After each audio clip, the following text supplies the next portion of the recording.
is the network service of the Nigerian Television Authority, NTA. The President and Commander-in-Chief of the Armed Forces, Federal Republic of Nigeria, Bola Ahmed Tinubu, addresses the nation. Mr. President.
My fellow Nigerians, I speak to you today with a heavy heart and sense of responsibility, aware of the turmoil and violent protests unleashed in some of our states.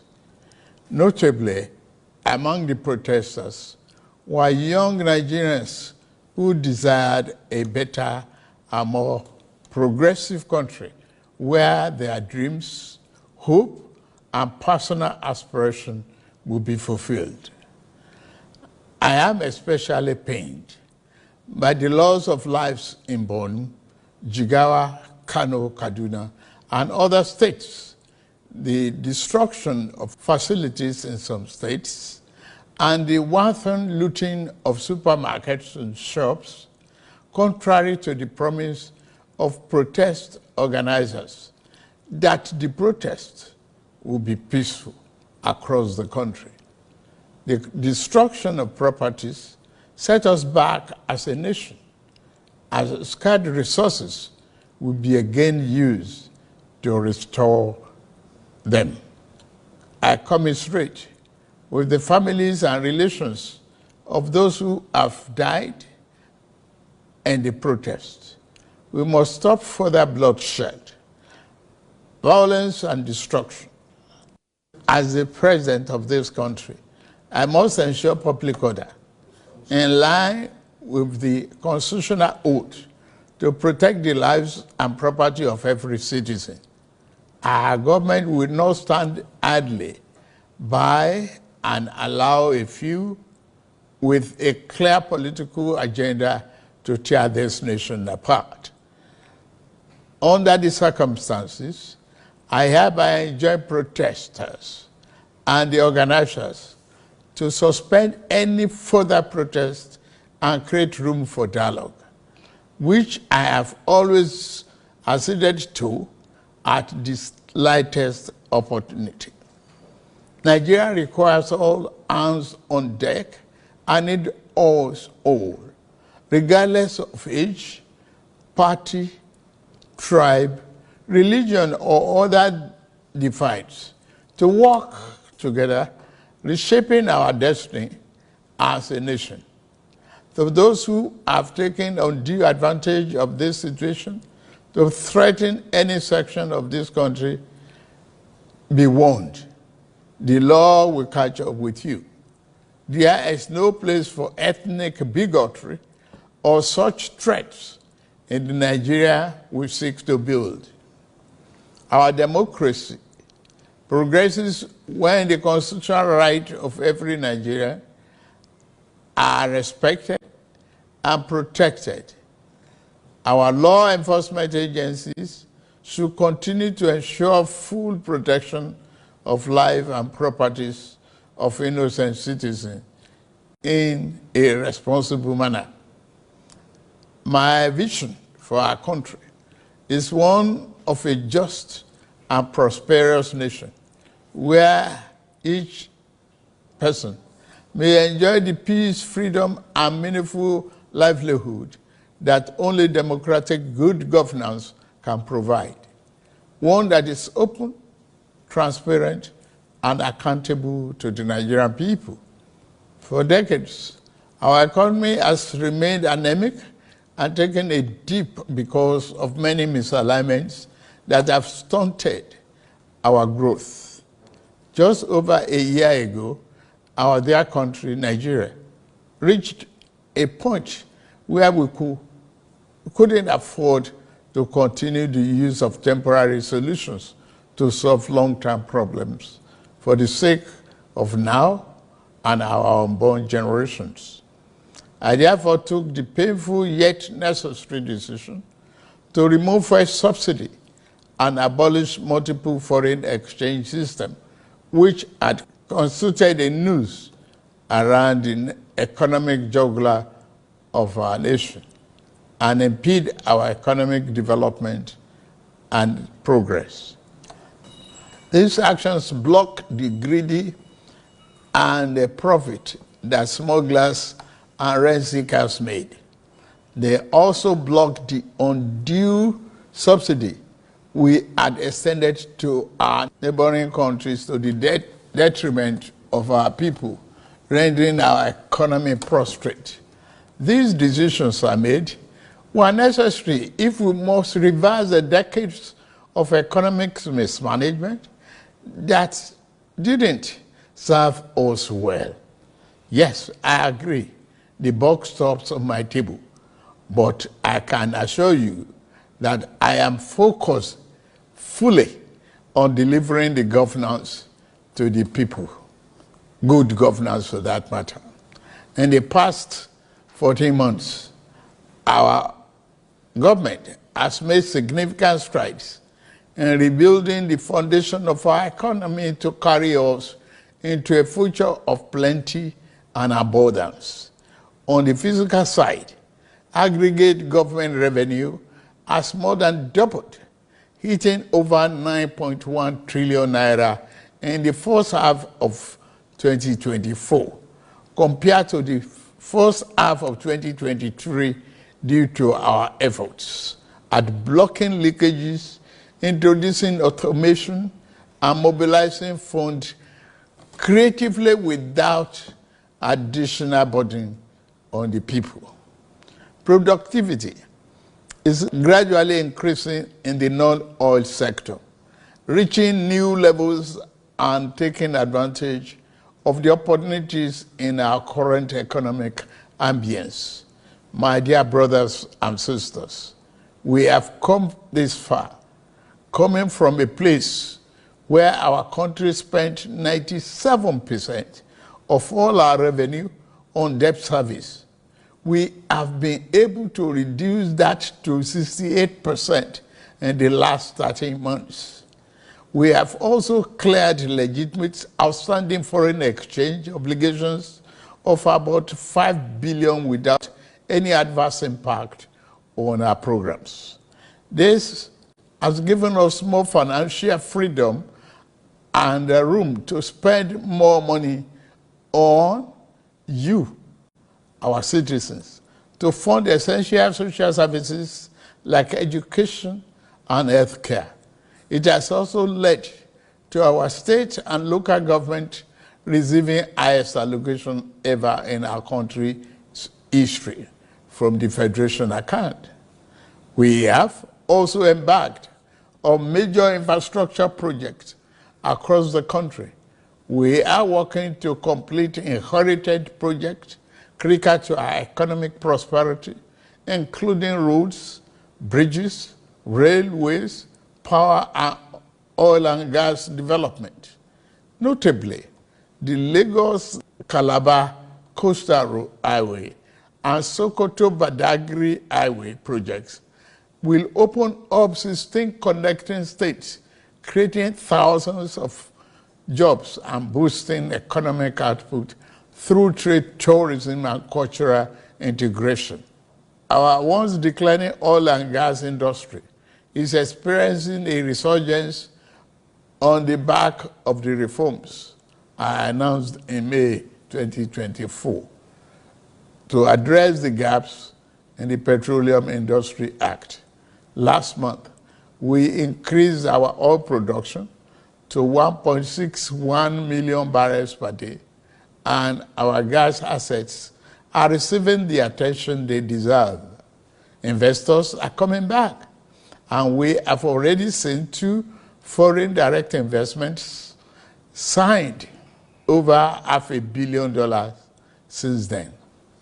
Fellow Nigerians, we are a country blessed with both oil and gas resources, but we met a country that had been dependent solely on oil-based petrol, neglecting its gas resources to power the economy. We were also using our hard-earned foreign exchange to pay for and subsidize the use.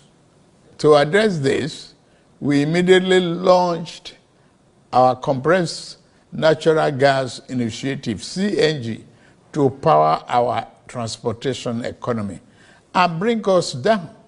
This will save over 2 trillion naira a month being used to import PMS and AGO and free up our resources for more investment in healthcare and education.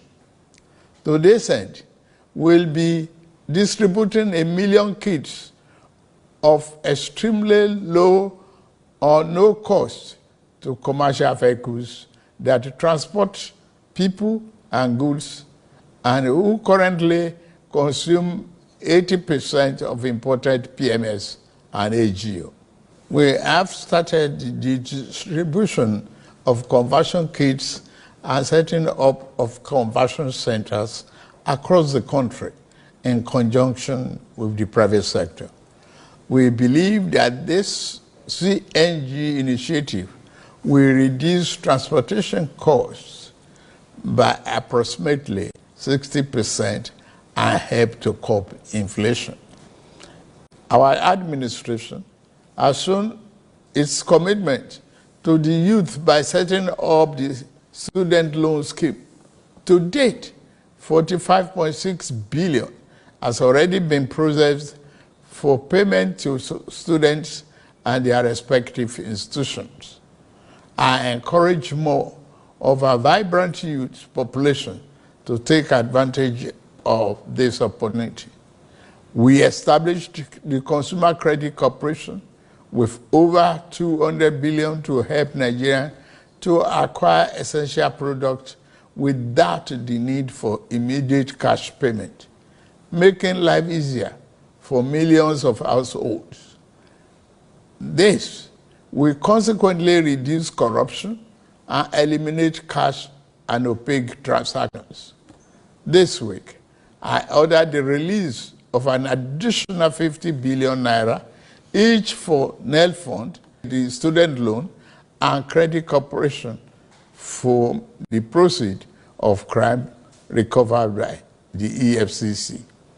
Additionally, we have secured $620 million under the Digital and Creative Enterprises, IDICE, a program to empower our young people, creating millions of IT and technical jobs that will make them globally competitive. This program, including the 3 million technical talent scheme, unfortunately, one of digital centers was vandalized during the protests in Kano. What a shame. In addition, we have introduced the Skill Up Artisans Program, SUPER, the Nigerian Youth Academy, NIA, and the National Youth Talent Export Program, NATEP. Also, more than 570 billion has been released to the 36 states to expand livelihood support to their citizens, while 600,000 nano businesses have benefited from our nano grants. An additional 400,000 more nano businesses are expected to benefit. Furthermore, 75,000 beneficiaries have processed to receive our 1 million micro and small business single-digit interest loans starting this month. We have also built 10 MSME hubs within the past year, created 240,000 jobs through them, and 5 more hubs are in progress, which will be ready by October this year. Payments of 1 billion each also have been made to large manufacturers under our single-digit loan to boost manufacturing output and stimulate growth. I signed the national minimum wage into law last week, and the lowest earning worker will now earn at least 70,000 naira a month. 6 months ago in Kasana, Abuja, I inaugurated the first phase of our ambitious housing initiative, the Renew Hope City and Estate. This project is the first of 6 we have planned across the nation's geopolitical zones. Each of these cities will include a minimum of 1,000 housing units, with Kasana itself set to deliver 3,212 units. In addition to this city project, we are also launching the Renew Hope Estate in every state, each comprising 500 housing units. Our goal is to complete a total of 100,000 housing units over the next 3 years. This initiative is not only about providing homes, but also about creating thousands of jobs across the nation, as well as stimulating economic growth. We are providing incentives to farmers to increase food production at affordable prices. I have directed that tariffs and other import duties should be removed on rice, wheat, maize, sorghum, and drugs, and other pharmaceutical medical supplies for the next 6 months, in the first instance, to help drive down the prices. I have been meeting with our governors and key ministers to accelerate food production. We've distributed fertilizers. Our target is to cultivate more than 10 million hectares of land to grow what we eat. The federal government will provide all necessary incentives for this initiative, whilst the state provide the land, which will put millions of our people to work and further increase food production. In the past few months, we have also ordered mechanized farming equipment, such as tractors and planters, worth billions of naira from the United States, Belarus, and Brazil. I can confirm to you that the equipment is on the way. My dear Nigerians, especially our youths, I have heard you loud and clear. I understand the pain and the frustration that drive this protest, and I want to assure you that our government is committed to listening and addressing the concerns of our citizens. But we must not let violence and destruction tear our nation apart. We must work together to build a brighter future where every Nigerian can live with dignity and prosperity. The task before us is a collective one, and I am leading the charge as your president. A lot of work has gone into stabilizing our economy, and I must stay focused on ensuring that the benefits reached every single Nigerian as we promised. My administration is working very hard to improve and expand our national infrastructure and create more opportunities for our young people. Let nobody misinform and miseducate you about your country or tell you that your government does not care about you. Although there have been many dashed hopes in the past, we are in a new era of renewed hope. We are working hard, and the result will soon be visible and concrete for everyone to see, feel, and enjoy. Let us work together to build a brighter future for ourselves and for generations to come. Let's choose hope over fear, unity over division, and progress over stagnation. The economy is recovering. Please, don't shut out this oxygen. Now that we have been enjoying democratic governance for 25 years, do not let the extremists of enemies of democracy use you to promote an unconstitutional agenda that will set us back on our democratic journey. Forward ever, backward never. In conclusion, security operatives should continue to maintain peace, law, and order in our country, following the necessary Convention on Human Rights, to which Nigeria is a signatory. The safety and security of all Nigerians are paramount. Thank God and thank you for your attention. And may God continue to bless our great nation. Thank you very much.